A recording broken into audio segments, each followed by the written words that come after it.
2018 সালে ক্রিকেটার সাকিব আল হাসানকে নিজেদের শুভেচ্ছা দূত করে দুর্নীতি দমন কমিশন। আওয়ামী লীগ সরকার পতনের পর সাবেক এ শুভেচ্ছা দূতের বিরুদ্ধে এবার দুর্নীতির খোঁজে নামল দুদক।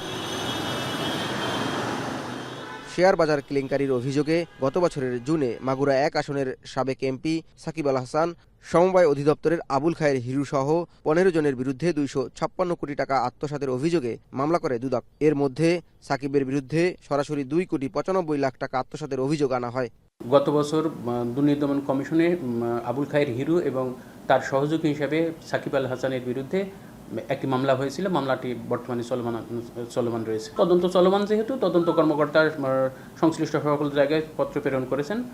তদন্ত প্রতিবেদন হয়তো পরবর্তীতে উনি তথ্যপ্রাপ্তি সাপেক্ষে তদন্ত প্রতিবেদন দাখিল করবেন। ঘটনার তদন্তে দুদকের পক্ষ থেকে গঠন করা হয় কমিটি। বিভিন্ন প্রতিষ্ঠানে অভিযুক্ত 15 জনের তথ্য চেয়ে চিঠি পাঠায় প্রতিষ্ঠানটি। সম্প্রতি সিকিউরিটিজ অ্যান্ড এক্সচেঞ্জ কমিশন ভবন থেকে মামলা সংক্রান্ত বিভিন্ন নথিপত্র জব্দ করে দুদক। সাকিব আল হাসানের বিরুদ্ধে যুক্তরাষ্ট্র, দুবাই সহ বিভিন্ন দেশে অর্থ পাচার সহ অবৈধ সম্পদের অনুসন্ধানও করছে দুর্নীতি দমন কমিশন। জাওয়াদ মাহমুদ, এখন, ঢাকা।